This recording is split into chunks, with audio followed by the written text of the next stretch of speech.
Welcome to The Explainer. We're diving into a really fascinating puzzle from South Asian geopolitics today, and it all comes from a recent column by the veteran Indian journalist Jyoti Malhotra.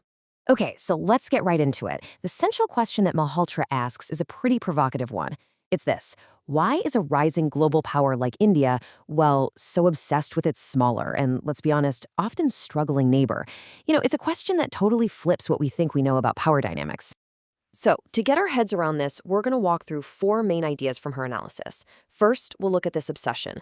Then we'll see how Pakistan manages to punch so far above its weight. After that, we'll explore what she calls India's helplessness. And finally, we'll wrap up with two huge questions for the future.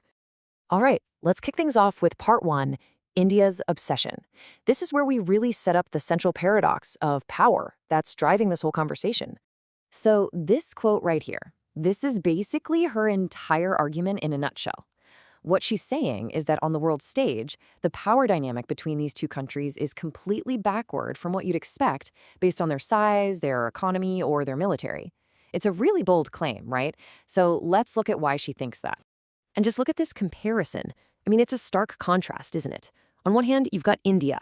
We're talking the world's fifth largest economy, a nuclear power, a major global player. And on the other hand, you have Pakistan, which is dealing with some pretty serious economic and political instability. So the question Malhotra keeps asking is, why would this giant be so completely preoccupied with its neighbor? It just doesn't seem to add up. Okay, that brings us to our second section, and this is where we get to the big reveal. What is the actual source of Pakistan's outsized influence? Because as we're about to see, it's probably not what you're thinking. So here's the secret sauce. The answer isn't military might. It has nothing to do with that. It's all about diplomatic leverage. It's this softer but, incredibly powerful role as a diplomatic player. You could almost call it a masterclass in how to use your geography and your relationships to your advantage. And this right here? This is the strategy in action. Pakistan has made it a point to keep channels open with countries that are often rivals, countries that won't talk to each other directly. The fact that they can talk to the US and Iran and China and Saudi Arabia and even the Taliban, well, that makes them the go-to person in the room, the indispensable broker in some really high-stakes situations. And hey, this isn't just some abstract theory. Malhotra points to real-world examples. For instance, Pakistan has been hosting these super critical behind-the-scenes talks between the United States and Iran. Now, even if those talks don't lead to a breakthrough right away, they've created something officials are now calling the Islamabad process, and that alone positions Pakistan as an absolutely central diplomatic hub. Okay, so that brings us to the other side of this whole equation. What are the consequences for India? Well, according to Malhotra, India's frustration comes from a place of, and this is the key, self-inflicted helplessness. So get this, India's foreign minister, S.J. Shankar, he publicly called Pakistan a dalal. Now that word translates to broker, but in Hindi, Urdu, it can have a really negative spin, kind of like a shady middleman who profits off other people's deals. It was clearly meant to be a put-down, right? To kind of diminish Pakistan's role. But Malhotra reads that completely differently. She argues that the use of that word says less about Pakistan, and well, a whole lot more about India's own frustration.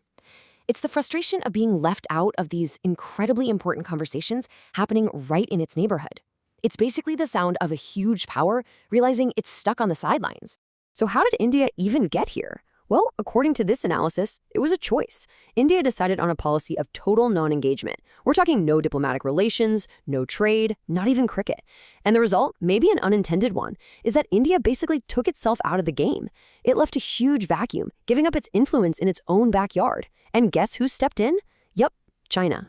Malhotra actually suggests that India could learn a thing or two from China's old playbook, specifically from the strategist Deng Xiaoping. He had this 24-character strategy, but the key part is Tao Gong Yang Hui. It basically means hide your strength, bide your time. The whole idea is to be patient, to focus on your own growth, and not let pride force you into reactive moves. And as she sees it, it's that kind of reactive pride that has led India into this costly isolation. So after all this analysis, we're left looking at a pretty uncertain future. And Malhotra really boils it all down to two final, really powerful questions for both of these countries. And here they are. These are the big questions we're left with. First, for India, will it ever be able to move past this obsession with Pakistan and maybe focus on its much bigger strategic rival, China? And then for Pakistan, can it take all this diplomatic capital, all this success on the world stage, and actually translate that into solving the massive economic and political problems it has at home? The answers, of course, are totally unwritten. And that leaves the future of South Asia in this really delicate and honestly fascinating balance.